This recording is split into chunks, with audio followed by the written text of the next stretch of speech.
Здравствуйте, в эфире программа «Транспорт и логистика» на Атамекен Бизнес. И я ее ведущий Олжас Арыкбаев. Сегодня будем говорить о пассажирских авиаперевозках. У нас в гостях руководитель департамента пиар и маркетинга авиакомпании «СКАТ» Виктория Старожилова. Виктория, здравствуйте. Добрый день, Олжас. Виктория, и первый вопрос. Как сегодня выстраивается работа авиакомпании в период пандемии? Что изменилось в работе и в целом, как это оказало влияние на стратегию компании?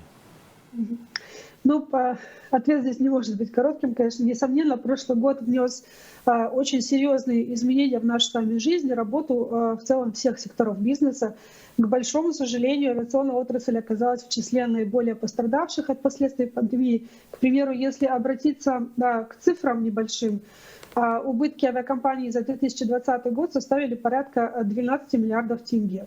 Помимо этого, авиаперевозчик понес затраты на 100% возврат стоимости пассажирам отмененных рейсов в период чрезвычайного положения. Это порядка 3000 рейсов, более 98 тысяч билетов. Эта сумма составила еще дополнительно 1,8 миллиардов тенге. Но, несмотря на эти весьма жесткие обстоятельства, компания не только осуществила выплаты в обозначенные сроки, но и не произвела никаких сокращений персонала, в том числе и иностранных сотрудников. Что же касается изменений, то они, конечно, в первую очередь коснулись маршрутных сетей. В летний сезон 2020 года выполнялись лишь рейсы внутри Казахстана. В осенний период постепенно стало возобновляться международное авиасообщение. До сих пор, конечно же, оно не восстановлено в полной мере ни у одного из перевозчиков казахстанских. Все зависит от того, насколько будут открываться границы, будет ли меняться ситуация. То есть здесь это факторы, на которые мы не можем повлиять. Соответственно, мы в любом случае стараемся расширить маршрутные сети с учетом всего, что в наших силах. До наступления пандемии, опять-таки, если переходить к цифрам, авиакомпания «СКАТ» выполняла порядка 85 регулярных и 40 туристических направлений и ежегодно открывала до 10 новых маршрутов, большая часть из которых была именно международными. Маршрутная сеть авиакомпаний в себя включала не только сеть маршрутов по Казахстану, но и 10 городов Российской Федерации, в Грузию, Чехию, Армению, Азербайджан, Таджикистан, Кыргызстан, Монголию, Китай и Японию. Сегодня часть этих направлений восстановлена, но опять-таки пока что небольшая. По Казахстану направления восстановлены, плюс запускаются новые, открытые в этом году и новые международные рейсы, в частности и туристические рейсы. Были запущены те, которые в целом были новые для Казахстана. Буквально этим летом запустился туристический рейс в северный курорт Египта Марса-Матрух. Это берег Средиземного моря Египта. Весной были запущены рейсы в Рассельхайм, Эмират, тоже достаточно популярные. Сейчас в целом восстановлены регулярные рейсы в Грузию, Армению, Турцию, запущены новые тоже рейсы направления в Ургенч и Нукус. Если говорить еще о каких-то таких значимых изменениях, которые, наверное, все авиаперевозчики прочувствовали на себе, это, конечно, то, как изменились сами условия перелетов. То есть в течение всего полета пассажиры с прошлого года, так же как и персонал, находятся в масках. Персонал дополнительно носит, конечно, еще перчатки. Обязательную обработку проходят все поверхности, дезинфекционную, все пассажирский салон, кабина экипажа, багажное отделение, все поверхности, откидные столики, привязные ремни, поторопилась. И, наверное, еще такой достаточно значимый вопрос, который волнует сейчас многих, о вакцинации. На сегодня в компании «СКАТ» вакцинировано 97% персонала, включая летный состав, наземные службы и сотрудников офиса. Оставшиеся 3% составляет персонал, имеющий медицинские противопоказания, либо переболевшие в течение 3 последних месяцев. Мы строго соблюдаем нормы, установленные постановлением главного санитарного врача. И дополнительно хочу отметить еще, конечно, что и для пассажиров, и для авиаперевозчиков изменилось, что доступ в аэропорты осуществляется только по приложению ошибки. Это также строго соблюдаем. Весь персонал, имеющий доступ к пассажирам, проходит обязательный предсменный, дополнительный, плюс ко всему осмотр, термометрию на международных рейсах. В любом случае дополнительно используется для персонала ПЦР-тестирования. Это коротко о сегодняшних реалиях, наверное, в авиаперевозках. Виктория, вы частично уже затронули производственные показатели деятельности компании. Давайте мы подробно остановимся на этом вопросе. Расскажите, как изменилось количество перевезенных пассажиров в сравнении с пандемическим 2020 годом, с первым полугодием 2021 года. Ну и в целом, может быть, по каким-то финансовым показателям тоже можно будет остановиться. Да, да, ужасно. Ну, совершенно верно заметили.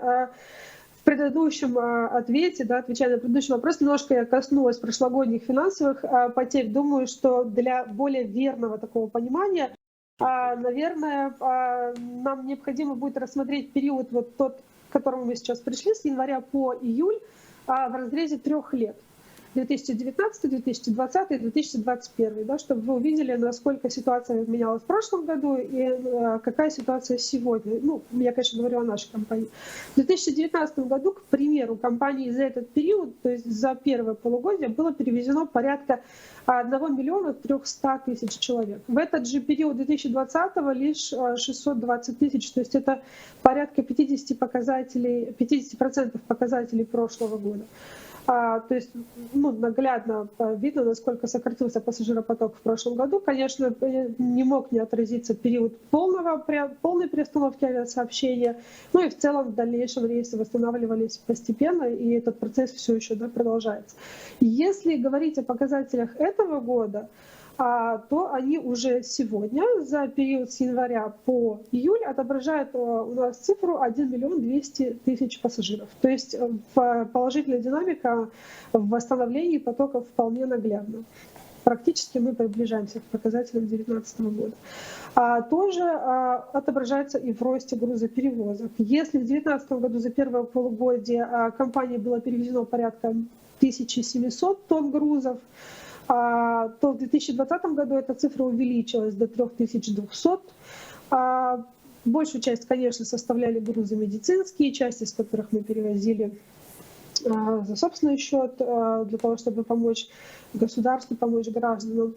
Гуманитарные грузы, медицинское оборудование и прочее. В этом году за этот же период времени эта цифра составляет 5150 тонн. То есть интерес к этой части отрасли, скажем так, есть и продолжается, и темпы наращиваются даже в сравнении с прошлым годом. Итоговые годовые показатели мы, конечно, сможем оценить лишь в январе 2020 года, если мы говорить о 2021. Если сравнивать прошлый год и позапрошлый, то по итогам года 2020 авиакомпания «СКАТ» перевезла 1 200 000 пассажиров, то есть та цифра, к которой мы сегодня уже пришли за полгода. И в сравнении с 2019 это была цифра 2 300 000. То есть также к концу года сохранились где-то 50%. В этом году мы планируем завершить год с показателями, приближенными к цифрам 2019 года. Если получится, мы их, конечно, превысим. Виктория, могли бы вы пояснить, больше летает людей в международных рейсах или на внутренних сообщениях? К сожалению, международных рейсов сейчас не так много. Восстановлена часть туристических, восстановлены некоторые регулярные. Как я сказала, в регулярных у нас Грузия, Армения, Турция. Есть новые рейсы в Нукус и Ургенч, это Узбекистан. Конечно, больше процент составляет рейсы внутри Казахстана, потому что их попросту количеством больше. Но и туристические рейсы в летний сезон, как вы понимаете, тоже очень востребованы. Виктория, насколько сегодня ваш авиапарк соответствует международным стандартам? И в целом, как вы охарактеризуете ваш парк? Начнем с того, что авиакомпания «СКАТ» является обладателем сертификата Международной ассоциации воздушного транспорта IATA, сертификация по стандартам IOSA. Сейчас поясню, я думаю, кто-то знает, возможно, кто-то нет. IOSA — это международный аудит безопасности, который проводится каждые 2 года. Соответственно, каждые 2 года «СКАТ» успешно его подтверждает. Аудит IOSA был внедрен рядом стран как государственное требование по безопасности полетов и является важным фактором признания авиакомпании как надежного перевозчика. Кроме того, в 2018 году авиакомпания «СКАТ» стала полноправным членом Международной ассоциации воздушного транспорта IATA. В список членов IATA входит более 290 авиакомпаний, более чем в 120 странах мира, которые осуществляют 82% перевозок в целом в мире международных. В Казахстане 2 авиаперевозчика являются членами Международной ассоциации воздушного транспорта IATA. Одна из них — это компания «СКАТ». В настоящий момент парк воздушных судов авиакомпании состоит из 24 самолетов производства США и Канады. Все воздушные суда «СКАТ» находятся в собственности авиакомпании и имеют казахстанскую регистрацию. Исключение доходов на лизинговые платежи дает авиаперевозчику возможность предлагать пассажирам наиболее выгодные условия перелетов. Регистрация воздушных судов в национальном реестре гарантирует прозрачность всех процессов авиакомпании. Это обеспечивает полноценную возможность для государственных структур осуществлять контроль деятельности казахстанских перевозчиков, перманентно получать подробную информацию обо всех финансовых и технических процессах, соответственно. Кроме того, это подразумевает, конечно, что 100% налоговых отчислений авиакомпании отправляется в бюджет Республики Казахстан. Но, опять-таки, если возвращаться к воздушным судам, компания перманентно работает над программой расширения и обновления парка воздушных судов. Этим летом флот авиакомпании пополнился 2 самолетами Boeing 737-800 New Generation. В начале сентября флот получит еще одно воздушное судно этого типа. Но главным событием этого лета является, конечно, контракт на приобретение новейших Boeing 737-9. Это представители легендарного семейства узкофюзеляжных самолетов. Они отличаются большой топливной экономичностью, высокой эффективностью. Сегодня эти ультрасовременные воздушные суда представлены лишь в США, Арабских Эмиратах, Турции. И вот теперь Казахстан станет первой страной в СНГ и в целом в этой части мира, которая будет эксплуатировать этот тип воздушных судов. По контракту мы получим 5 самолетов, которые прибудут напрямую с завода-изготовителя из города Сиэтл. И первый самолет прибудет уже на этой неделе. Очень отличные новости. Поздравляем вас с этими событиями. И следующий вопрос. С учетом того, что у нас сегодня появились лоукостеры, другие авиакомпании, уже перевозки, можно сказать, разбились на несколько разных видов услуг. То есть сегодня можно у авиакомпаний получить не только услугу перевозки, но и другие услуги. Вот какие услуги сегодня есть у авиакомпании «СКАТ», что вообще в целом может получить клиент, используя вашу авиакомпанию? Да, конечно, хочется здесь отметить такой момент, что кризис коснулся каждого, включая не только представителей отрасли, но и главный фактор успешного существования гражданской авиации — это наших пассажиров. Прошлый год показал, что необходимо искать новые возможности, предлагать пассажирам больше выбора. По этой причине в июне прошлого года, то есть год назад, СКАТ перешел на альтернативную модель работы. И вот спустя год активной работы этой модели мы можем с уверенностью говорить о ее высокой эффективности. Работа системы была многократно положительно оценена нашими пассажирами, и система включает в себя 3 категории тарифов. То есть, если говорить простым языком, у каждого пассажира появляется возможность конструировать условия собственного перелета. То есть мы предлагаем тарифы уровня, которые предлагают только, предположим, ручную кладь, и при этом минимальную стоимость, которая стартует от 6 тысяч тенге на большинстве направлений, на большом очень количестве направлений. Либо вы можете приобрести билеты другой категории, которые включают в себя не только ручную кладь, но и стандартный багаж 23 килограмма, и при этом тоже не имеет высокую стоимость, есть, конечно, тарификация.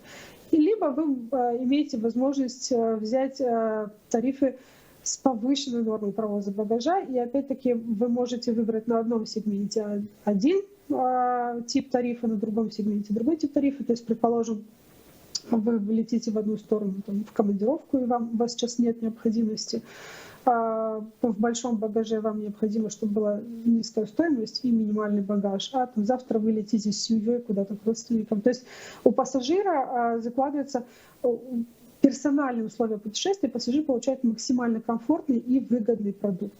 В этих условиях он может конструировать именно тот вариант перелета, который необходим в каждом конкретном случае. Система отработала год, мы продолжаем работать в этом же направлении. Она была неоднократно очень положительно оценена пассажирами. Ну и сейчас мы, конечно, смотрим возможные варианты каких-то дополнительных опций. Как только будет что-то появляться, будем обязательно об этом дополнительно сообщать всем пассажирам. Виктория, и заключительный вопрос. Какие новые проекты сегодня у вас есть и какие рекомендации вы могли бы дать для развития пассажирских авиаперевозок в стране? Ну, думаю, что, наверное, самый масштабный проект, один из наиболее масштабных проектов, о которых многие наверняка слышали, это строительство нового международного терминала в городе Шымкент. В 2018 году между авиакомпанией «Скат» и акиматом города Шымкент был подписан меморандум о взаимных намерениях в сотрудничестве по строительству нового терминала. Акимат выполняет строительство подъездных путей, коммуникаций, а авиакомпания выполняет строительство, собственно, терминала самого. В настоящий момент строительство находится уже в достаточно завершающей стадии. Сегодня проект близится к завершению. События 2020-го, конечно, некоторые процессы замедлили. В частности, закрытие границ сыграло в этом большую роль, однако компания не прекращала строительство ни на один день. И вот сегодня уже завершен монтаж кровли на 4-этажном здании, начинается отделочная работа, и также производится поставка и установка оборудования. Важно отметить, что авиакомпания осуществляет строительство не просто терминала, а масштабного аэропортового комплекса, в который войдет мощнейшая авиационно-техническая база, авиационный ангар, цех кейтеринга, отель для пассажиров в планах есть, а также современный авиационный учебный центр, который будет готовить специалистов, именно казахстанских специалистов авиационных очень высокого класса. Проект уникальный. Площадь терминала составляет 36 тысяч квадратных метров. Пропускная способность составит 2000 пассажиров в час. И параллельно терминал будет располагать возможностью для одновременного обслуживания 16 воздушных судов. То есть по тем параметрам, которые сейчас создаются, пассажиропоток в регионе увеличится через этот терминал с 800 тысяч до 3,5 миллионов пассажиров в год, только через терминал. Что это несет, скажем так, какие позитивные моменты это несет для региона? В первую очередь, это, конечно, развитие региона, развитие въездного туризма, привлечение перевозчиков в регион, расширение маршрутных сетей. И что самое главное, чем больше перевозчиков работает с аэропортом, чем более он востребованный, тем больше у аэропорта возможности предложить низкие тарифы для самого перевозчика. И, соответственно, перевозчики получат возможность дать более выгодную стоимость для пассажира. Ну вот это, наверное, если говорить о каких-то вот таких серьезных проектах, которые в ближайшее время увидят уже наши сограждане. Вот. Ну, в целом, наверное, ситуация сегодня такая. Виктория, по рекомендациям для развития пассажирской авиаотрасли, что бы мы могли бы сказать? Какие могут быть главные рекомендации? Главное работать, развиваться, развивать маршрутные сети. Работать для пассажира — это самое главное для авиакомпании, потому что пассажиры — это те, ради кого мы работаем. Виктория, позвольте вас поблагодарить за участие в нашей программе, за интересную беседу. Желаем вам успехов в вашей деятельности. А я вам напоминаю, что с вами была программа «Транспорт и логистика» на Атамикен Бизнес. Увидимся с вами на следующей неделе. До скорых встреч!